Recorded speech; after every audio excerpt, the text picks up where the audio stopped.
I think it is very suspicious that they seem reluctant to allow an audit. They even seem reluctant to allow sitting U.S. senators to go into Fort Knox to see what's in there. So, I mean, it could be that all the gold is there, and this is, much ado about nothing, or it could be that they've been doing some sneaky things with the gold that we don't know about. You're listening to Kerry Lutz's Financial Survival Network, where you get valuable information you just can't find anywhere else. To thrive in today's trying times, you need the Financial Survival Network, now more than ever. Go to financialsurvivalnetwork.com and get your free newsletter and gift. Financial Survival Network, now more than ever. And welcome. You are listening to and watching the Financial Survival Network. I'm your host, Kerry Lutz. Well, we got a couple of things to talk about here. Is the gold really in Fort Knox? And what about DOGE? Is it going to make a difference? Well, Jonathan Newman is with us now from the Mises Institute, and I highly urge everybody out there to go there. I've been going to that site since it went up, probably 25, close to 30 years ago. And it's must reading if you're a libertarian or if you want to understand more about how the economy and how money really works. Jonathan Newman, research fellow at the Mises Institute. Great to have you on. And so, first thing, is the gold in Fort Knox? Yes or no? Your opinion? I'm not sure. I think it is very suspicious that they seem reluctant to allow an audit. They even seem reluctant to allow sitting U.S. senators to go into Fort Knox to see what's in there. So, I mean, it could be that all the gold is there, and this is, much ado about nothing, or it could be that they've been doing some sneaky things with the gold that we don't know about, possibly loans or sales to other countries, who knows, and they might be worried about the PR fallout that would occur if the Treasury and the U.S. government had this gold on their books for so long, and so they've been saying the gold is there. And if it turns out that it's not there, or at least a good proportion of it isn't there, then that would sort of make the U.S. government look like a liar. People wouldn't trust the U.S. government, and there'd be some bad PR fallout there. So I think it's I don't know for sure if the gold is there or not, but it would be very interesting to know. I'm all in favor of an audit. Yeah. Well, the fact that if it isn't there and they've been lying about it for 50 years is a big deal. Not that anybody believes anything the government says anyway, but if they lied about the gold that's on the books and it has a market value many times, almost 70 times what it's on the books for, and then for it to not be there, that would be the ultimate confidence killer in anything the government says or does. So my feeling is somehow they're going to find it there. Maybe all those bars they're shipping from London, maybe they'll have window dressing. They'll have gold bars stacked up in front. But Musk and Trump are promising an audit. So I just don't believe that it can come up negative, because I don't think they would go there if the gold wasn't there. Yeah, I think obviously there's all sorts of things that they could do in this between time. So they've talked about an audit. They've talked about going into Fort Knox to look at it. And so you're absolutely right. It could be that they're, replacing gold that had already left Fort Knox, who knows when. So, I mean, that's another point on this is how true would the audit be if we're not even sure if the amount of gold has been stable across time. Of course, we would only just see at one particular moment if the gold is there. One thing that people often talk about when they talk about the U.S.'s gold holdings is they talk about how it's a backing for the U.S. dollar. I don't think that that's right. The dollar is this free floating piece of paper. It's not redeemable in gold.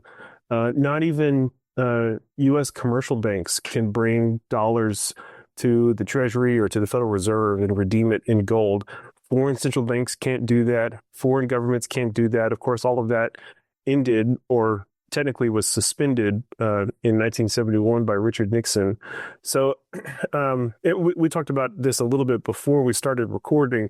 There's this question of like, what would happen in financial markets? What would happen to the demand for the U.S. dollar if it came to light that there's not as much gold as the government had been saying? And I think it really just depends on the circumstances. It depends on how much gold might be missing. If it's huge, then there might be some serious concerns. We might see some change in people's demand, international demand for the U.S. dollar.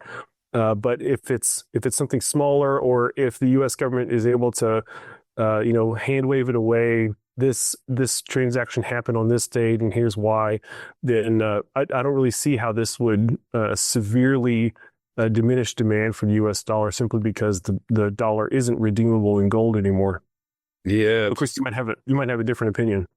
Just the idea that they could be lying about it all this time, it's going to look really bad, Yes.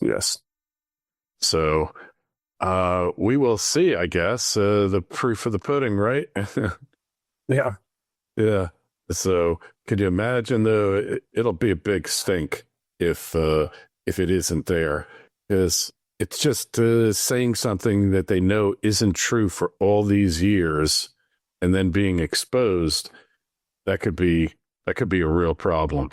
Yes, and that's why I think the biggest risk from the government's perspective is sort of a PR nightmare. Being exposed for a lie, basically. A lot of this came up into public conversation because the new Treasury Secretary was talking about monetizing U.S. assets. And so some people talked about, well, does that mean that the U.S. is considering selling off its gold assets or monetizing them in some other way? And so that's why people have taken a particular interest in the U.S.'s gold holdings, which are a big chunk of them are held in Fort Knox. You mentioned earlier that the value of the gold on the books is a lot lower than the actual market value. And that's because of this archaic rule that they set in place.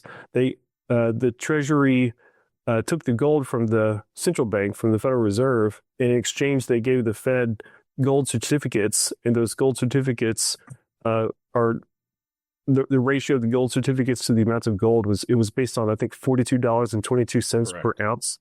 And that was a further deterioration from the previous exchange ratio of $35 an ounce.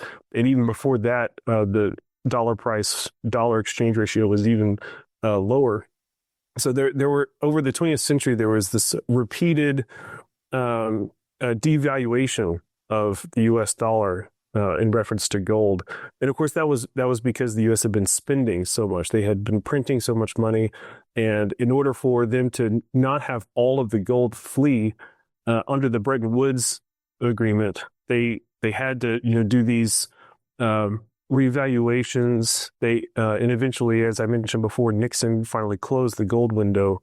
And so now, like I said, we have just this piece of paper that's not redeemable for anything. And so I think one thing that's good about this story being in the news, people are thinking about it, is hopefully people will realize that the U.S. government has co-opted or taken over money. They've really monopolized money and banking in the United States.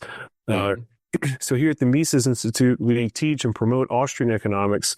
And one of the main principles is that money is a creature of the market, that people decide to, back in barter times, people were exchanging goods for direct use, for goods for direct use. And then they eventually happened upon this great way to facilitate their exchanges, to actually get what they wanted out of the market by switching to a medium of exchange. And so the emergence of money came from the market. And so throughout really human history, not just U.S. history, what we see is that governments, they really covet the ability to manipulate money.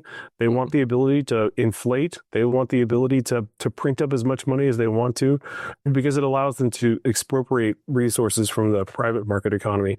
And so if people are talking about this because this is in the news, I think it's a good thing. They say the greatest power that a sovereign has is the ability to print money, because that controls everything. it gives them the ability to control everything through printing money.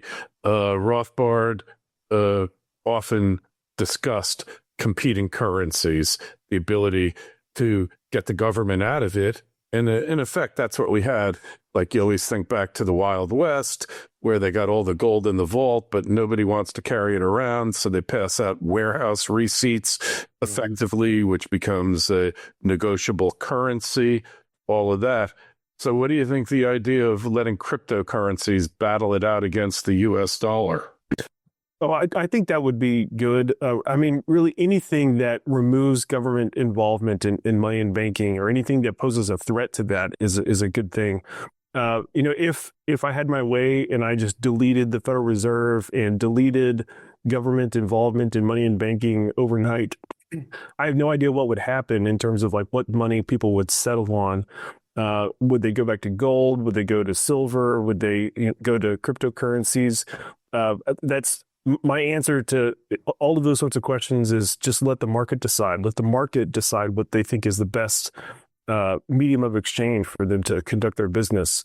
And I'm glad you mentioned Rothbard. There's a great book, and the Mises Institute is running a promotion right now.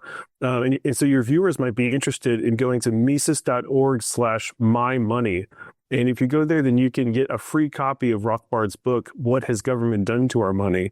And in that book, it's very accessible, very easy to read, and you can get a free copy, and it explains how money originated on the market and how governments have taken it over, and all of the horrible consequences of that, not just in the 20th century, but like I said, throughout human history.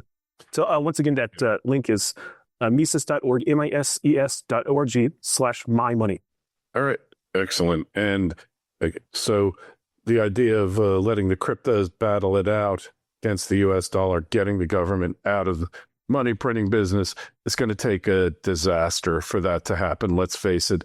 They're not just going to willingly relinquish their power over it, because then how would the Senate and the Congress be able to set up NGOs and get all this money if they had no power to actually do things that were outside the Constitution? Yeah, I think if that sort of thing started happening, where there was some sort of crisis event and people started switching to crypto instead of the U.S. dollar, I think what we would see is the Federal Reserve would finally roll out their coup de grace against the U.S. dollar, which is the central bank digital currency. And they would throw that out there as like, this is this, government authorized, government backed.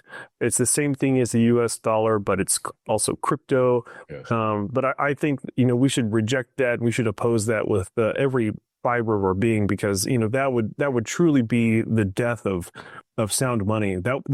Because even in our current system, we have, a tiny little check on the banking system through the use of cash, physical cash.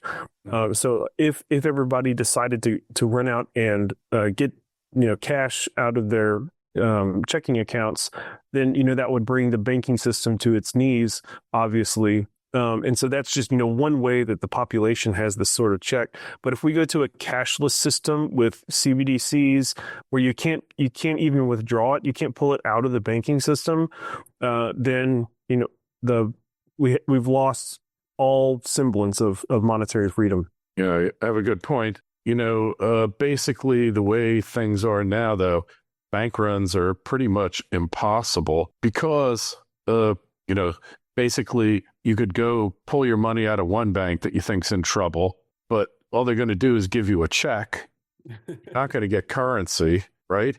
Because if you want to get more than like $10,000, you got to make a reservation months in advance for it. I'm exaggerating a little bit, but you can't really get rid of this stuff. And this is a real problem. So, because bank runs were always, according to Mises and historically, were a check on banks' recklessness of lending and of embezzling gold. Part of the problem why we got into this central banking is all these banks would get gold and they print their own money, and then find out that you'd have an emperor has no clothes moment, right? Mm-hmm. So, so that was problematical. So government to the rescue, right?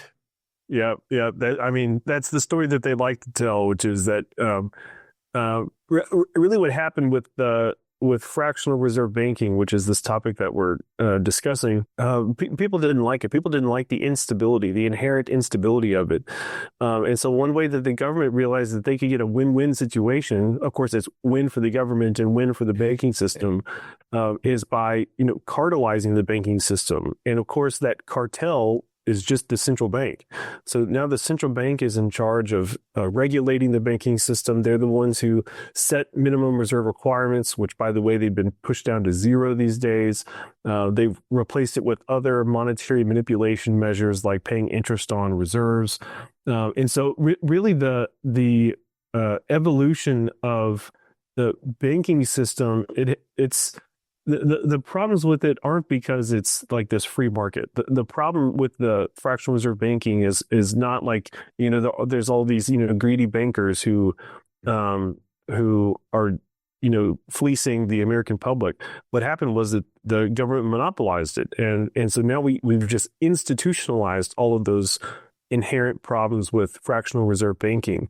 And the win for the government, obviously, is now they're the sole issuer of the money unit. So now the U.S. government can print up as much money as they want to finance all their spending, which, by the way, allows them to impose this subtle secret tax on everyone through price inflation. So, I mean, everybody knows that if you print up too much money, you cause price inflation.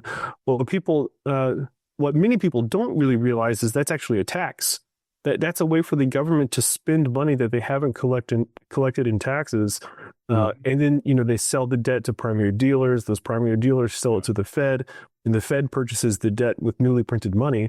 That's just an expropriation. It's just removing real resources from the private economy and giving it to the government. So everybody understands that taxes are bad. You don't like taxes. Taxes are unpopular. Even politicians understand this.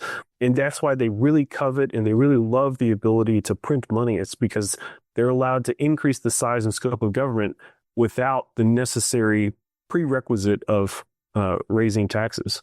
Exactly. It's the stealth tax. Yes. We all feel it, but some of us feel it differently because the banks get the newly, freshly printed money before it's filtered its way into the system. So they get the old purchasing power, and then the money circulates and the rest of us get the inflation. But on the flip side of that, we get to pay back the banks in depreciated dollars, right? Well, that's true. Yeah. So as you're pointing out, there are winners and losers. And of course, one winner is the government. Another winner is the banking system itself. But this is something that the Austrian school in particular is very good at explaining and emphasizing. When we talk about monetary theory, when we talk about the effects of inflation, it's not like there's just this level rise in all prices. What happens is that the new money enters into one person's cash balance first, and they're able to acquire goods from the market at the same prices, or maybe just they slightly outbid other people, and then the people who sold the goods to that person, they now have higher incomes than they otherwise would have without the money printing, and so you get this like rippling out effect where the money sort of spreads through as people are exchanging it, and they're bidding up prices as a result because they have more money in their pockets than they did without the money printing, and so that's the actual process by which prices rise. One thing that we talk about a lot is, especially when we're contrasting the Austrian theory with the likes of the monetarist theory from Milton Friedman, is we talk about that very fact that there's not just this level rise in prices. And in fact, what happens is there's a total redistribution of resources towards the source of the new money, which explains why we have winners and losers. And it also explains why the government loves doing that sort of thing, because they benefit, obviously, as a result. Totally.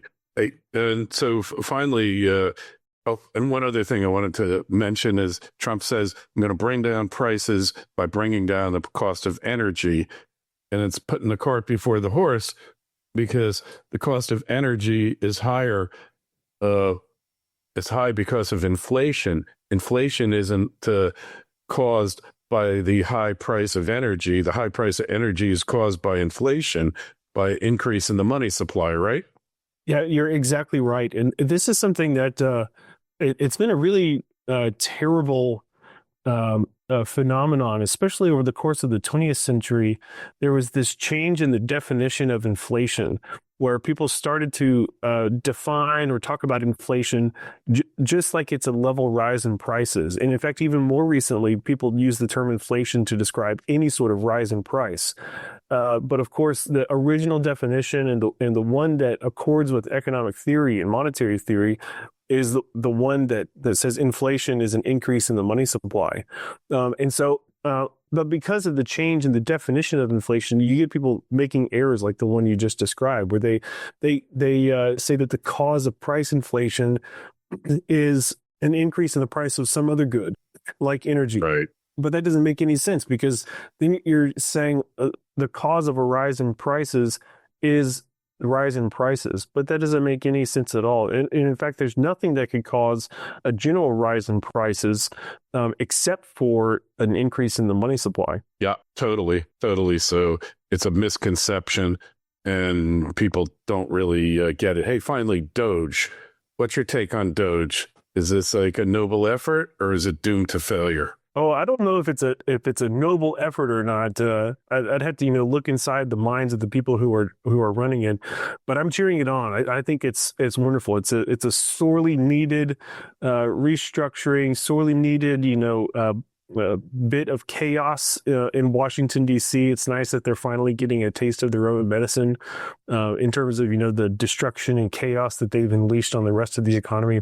But if you think about it, we've had this, steady rise in government spending, tons and tons of increases in waste, and all of that was through following the political process status quo.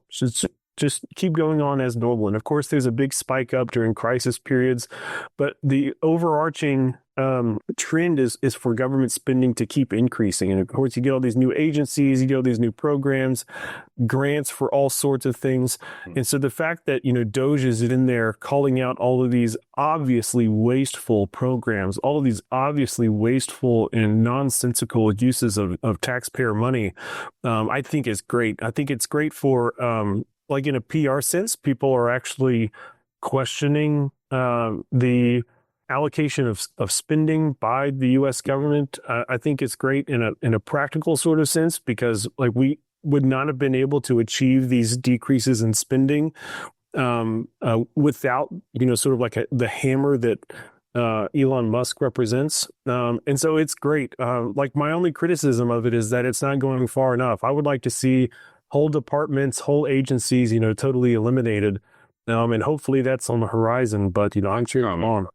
I think it's coming. U.S. aid, all the money going out to everybody. One organization I was disappointed that I didn't see on the list, and that was Mises.org and Mises University. How come you guys didn't get any money? We don't accept any government money. And of course, the government wouldn't even want to give us any money, because the message and our mission is totally contrary to the missions and the goals of the U.S. government. But also, we don't want the government's money, because it comes with strings attached. That would cause us to be able to that would cause people to think that we're somehow compromised. But one thing that the Mises Institute is great at is we have this uncompromising stance on being anti-government, in favor of free markets, in favor of sound money. And so, yeah, you're absolutely right. The Mises Institute was nowhere to be found in the USA documents. And I searched. They count that as a victory. Yeah. Obviously, you don't just talk the talk, you walk the walk. And that's really important in this day and age. Well, hey, appreciate you coming on.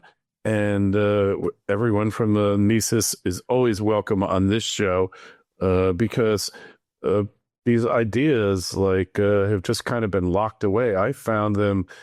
I went to Pace University in New York City, and I have this in my bio on my website, that I kind of stumbled into this dark back alley of the library, and there was every single Austrian economics book, from Human Action and all of Rothbard's books and Percy Greaves and Hayek. And, it was like an eye-opener to me.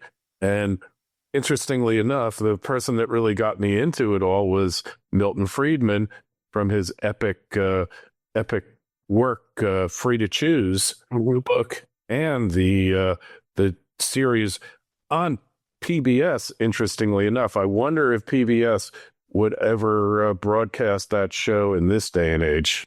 Yeah, it's a good question. Of course, I mentioned some differences between Friedmanite monetarism in the Austrian school earlier, but of course, there's no denying that he was a great, he's a very articulate defender of free markets. There's a lot of agreement, just broadly within the free market camp.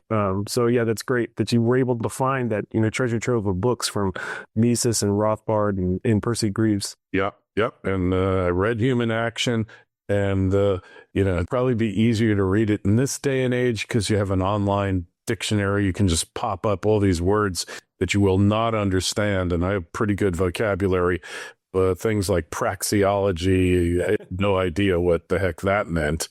But highly recommended, as is the site Mises.org, where you, Jonathan, and so many of your colleagues really work tirelessly to educate the public on what's really going on, and you to be applauded, and appreciate everything you guys have done. If you got any questions, Jonathan, myself, shoot me an email, kl@kerrylutz.com. Sign up for your free newsletter, financialsurvivalnetwork.com. Sign up at Mises.org.